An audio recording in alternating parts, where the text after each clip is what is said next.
Halo, halo, apa kabar Anda semua? Sekali lagi, hari ini saya ajak Anda ngobrol bareng dengan Bung Rocky ya. Seperti biasa kan kita jadwalnya gitu ya, pagi dan sore gitu. Kita belum seperti orang makan pagi, siang, dan sore. Cukuplah pagi sama sore. Mungkin nanti intensitas menjelang Pilpres bisa saja itu kita tingkatkan. Nah, sekarang saya ajak Anda untuk ngobrol soal manuver para partai-partai politik ini, partai-partai politik yang menjelang Pilpres ini.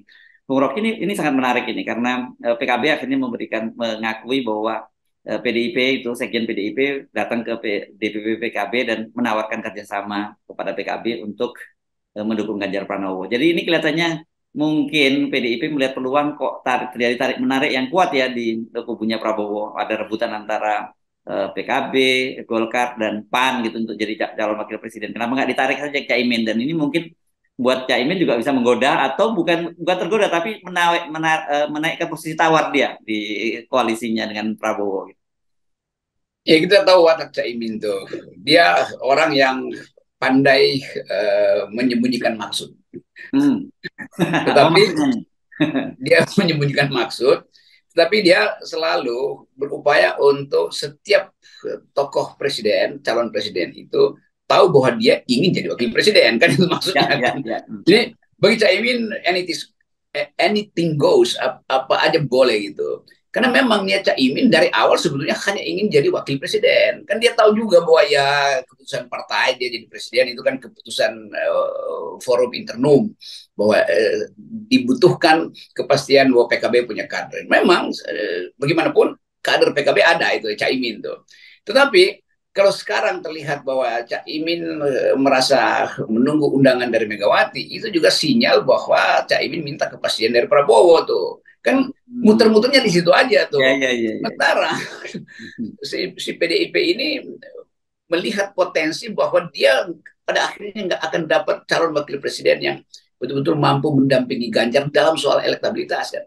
Ini pertama-tama ada soal elektabilitas yang mesti comply dengan 20% itu tuh. Dan untuk dipamerkan di baliho-baliho tuh. Jadi sebetulnya kecemasan PDIP ini membuat Cak Imin itu menduga kuat bahwa belum ada calon yang firm di situ. Walaupun dia tahu bahwa oke itu dengan mudah Jokowi taruh taruh siapa namanya Erick Thohir ke PDIP, dengan mudah Jokowi suruh Sandiaga Uno. Sandiaga beri ke PDIP. Nah itu sebetulnya intinya tuh. Jadi di kalangan mereka sendiri ya saling ngintip kan.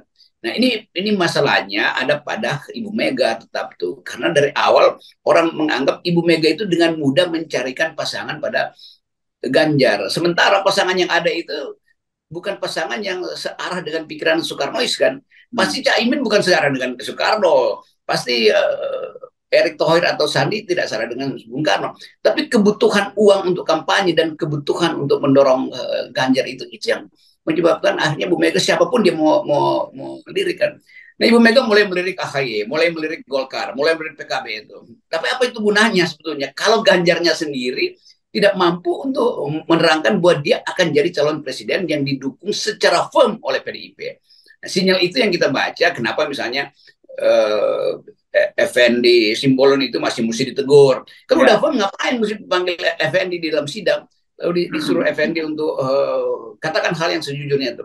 Ya Effendi mulutnya pasti jujur, tapi hatinya kan enggak. Ya, dan saya kira ini mungkin tidak terbayangkan oleh PDIP sebelumnya bahwa mereka akan kesulitan ya, bukan. Ya, ini kesulitan utama mereka kan justru mencari partner koalisi seperti paling paling paling utama ini karena ya memang sejauh selama ini ada kesenjumawalah dari PDIP gitu yang merasakan seperti dikatakan nanti calon presiden yang akan diusung oleh PDIP itu akan jadi pendulum politik, akan berdatangan lah gitu. Mereka membayangkan Ganjar ini seperti Pak Jokowi pada Pilpres 2014 lalu gitu. Itu salah, mimpinya salah tuh. Bu Mega salah bermimpi itu, dan orang menganggap bahwa ya Ganjar tetap kader PDIP, tapi Ganjar pernah berkhianat pada partai, dan orang ingat teguran Megawati, gimana Megawati suruh Mas Sinton, siapa lagi itu si Dia Panjaitan, Bambang Pacul, sebagainya. segala macam itu untuk menghajar Ganjar dan menghina Jokowi kan. Jadi bagian psikologi ini masih melekat pada publik. Publik merasa, loh Anda kan ngerampok sesuatu yang sebetulnya Anda benci itu. Itu yang dari awal di FNN kita pulas itu. Psikologi publik merasa bahwa Ganjar itu dirampok dari Jokowi. Dan Jokowi memanfaatkan isu itu justru tuh dengan menganggap oke, itu rampok kok, jadi saya nggak perlu lagi dekat-dekat dengan PDIP. PDIP mulai cemburu, dicoba lagi Jokowi untuk ikutlah di dalam apa namanya deklarasi itu. Tetapi hati Jokowi itu nggak utuh lagi pada PDIP, karena ini soal keluarga juga yang merasa terhina tuh. Kan kita mesti buka ini. Kalau satu waktu ada analisis seorang psikolog datang misalnya, ya pasti begini isinya. Jadi sebetulnya Mega harusnya lakukan mimpi baru, itu baru bisa berdamai dengan kenyataan politik hari ini. Misalnya Mega katakan, oke Caimin, Anda dampingi calon PDIP ya, terus Caimin tanya, ada sinyal baru nggak? Caimin maunya siapa calon presidennya? Caimin misalnya nyeletuk aja, Puan aja Mbak itu. Oh itu Mega mungkin anggap, wah ini sebetulnya yang kita mau, tapi kita pakai mulut Caimin, gitu kan? Jadi Ganjar itu ada di dalam kecemasan. Itu yang saya ingin pulihkan Ganjar sebetulnya, bahwa dia berhak untuk menentukan sendiri calon presidennya itu. Nggak usah lewat partai. Kan dia dipilih oleh partai untuk jadi presiden, berarti berikan hak pada Ganjar untuk memilih calonnya. Bukan Megawati yang nentuin calon presidennya, mesti Ganjar dong yang nentuin. Calon wakil presiden maksudnya ya, Bung Rocky ya? Ya, Calon wakil presiden maksudnya, bukan calon presiden. iya. Kan Ya. etikanya calon presiden menentukan atau memilihkan wakilnya tuh. Ya. Kan nggak bisa Ganjar bilang, oke, Pak Ganjar siapa calon presiden? Tunggu Ibu Mega ya. Lo Anda calon presiden apa sekedar petugas Megawati? Kan balik lagi begitu kan. Etikanya begitu, karena yang akan memimpin nanti adalah Ganjar. Jadi Ganjar yang pilih wakilnya. Dan bagaimana kalau dipilihkan wakil yang nggak setuju dengan Ganjar? Kan itu konyol kan. Demikian juga soal-soal di tempat yang lain tuh. Ya kalau Prabowo ya udah melenggang kagum aja dia, karena dia tahu gue pilih suka-suka gue dong. Gue tinggal minta ya setuju apa nggak setuju kan basa-basinya. Jadi kesulitan Ibu Mega adalah menjadikan Ganjar itu boneka, itu masalahnya tuh. Di publik tuh dirasa Ganjar cuma boneka. Kenapa? Ya cuma boneka yang nggak bisa milih majikannya kan. Dia itu dasarnya tuh. Jadi sebetulnya gampang aja tuh. Ibu Mega mending lakukan reorganisasi di dalam timnya dan pastikan bahwa Ganjar hanya mungkin terpilih kalau ada wakil presiden yang disetujui Ganjar sendiri itu. Jadi dipilih oleh Ganjar. Kalau nggak bisa terjadi, ya gantilah aja Ganjar, ganti aja sama Puan. Kan sama-sama kader di situ kan, nggak ada problem. Ya. Tadi ada bolak menyebut dirampok dari Pak Jokowi. Tapi bukan kan bahwa justru Pak Jokowi yang mencoba mengambil alih Ganjar, karena kan Ganjar ini bagaimanapun kader PDIP gitu. Iya, kan itu dari awal juga Jokowi rampok dari Mega juga sebetulnya kan. Jadi ini semacam problem di antara dua tokoh yang bermain isu itu. Jokowi akan anggap bahwa, Mega akan anggap lah kan mestinya Pak Jokowi minta izin sebagai kader partai, minta izin untuk mengasuh Ganjar tuh. Jadi ini kecemburuan di antara Jokowi dan Megawati menyebabkan Ganjar terombang-ambing sebagai apa namanya anak gelandangan itu, atau anak layangan. Oke, mari kita bahas juga. Ini masih ada kaitannya dengan itu. Ini media jeli juga ini menyoroti. Sekarang ini katanya sejak bulan Juni itu Pak Jokowi itu hampir setiap pekan ketemu dengan Pak Prabowo gitu, dan selalu setiap kali ditanya Pak Prabowo bicara soal pertahanan, keamanan dan sebagainya gitu. Kemudian orang percaya memang Indonesia sedang genting banget gitu. Iya, ada soal Papua gitu, ada soal Laut Cina Selatan dan sebagainya. Apa ya mesti setiap pekan ketemu dengan Pak Prabowo gitu. Sementara kemudian di lapangan orang juga melihat loh balihonya Pak Prabowo dengan Pak Jokowi di mana-mana ada, dan Pak Jokowinya senyum-senyum aja dia menyatakan kan, oh bukan hanya dengan Pak Prabowo, partai-partai lain juga nggak ada masalah kok menggunakan foto dia begitu. Jadi Pak Jokowi hanya kehilangan otonomi. Jadi dia nggak tahu lagi dia mau ngomong apa. Tentu dianggap ya pasti ngomong pertahanan. Masa Pak Jokowi ketemu Pak Prabowo ngomong pariwisata, kan nggak mungkin. Jadi hal yang standar sebetulnya tuh. Tapi orang tahu ya ngapain? Emangnya ada alarm bahwa Amerika Serikat sudah memastikan Indonesia adalah musuh strategis di Asia Tenggara karena memihak pada Cina? Kan nggak ada isu itu kan. Yang ada isu Papua, oke, tapi isu Papua kan bukan isu yang harus setiap hari dibicarakan kan. Kita tunggu aja diplomasi Indo-Pasifik yang sedang dilakukan Amerika, dan Amerika berupaya untuk membujuk negara-negara sekitar Pasifik untuk memihak dia kan. Sinyalnya itu tuh. Lain kalau itu isu pertahanan yang menyangkut ya soal internal Papua dengan Indonesia kan, itu bukan soal pertahanan kan. Isu pertahanan itu adalah kecemasan Indonesia terhadap kondisi global yang memungkinkan Indonesia diseret di dalam persaingan global. Itu namanya isu pertahanan tuh. Karena itu Menhan yang mesti terangkan itu. Kan ini bukan soal pertahanan internal atau yang dimaksudkan oleh Pak Jokowi. Ya ini kita lagi bahas tentang pertahanan kami berdua nanti kalau Iya. saya nggak. Saya kira gitu pertahanan dan keamanan masa depannya Pak Jokowi dan keluarga. Itu yang saya kira yang lebih tepatnya ya. Ya, itu lebih masuk akal karena memang cuma itu isunya tuh. Kenapa Jokowi harus dapat kepastian dukungan dari calon presiden berikutnya supaya dia punya rasa aman nanti setelah lengser. Itu dasarnya sebenarnya. Jadi keceplosan aja nih mumpung Pak Prabowo Menteri Pertahanan, ya udah minta aja penguatan pertahanan Jokowi nanti kalau lengser.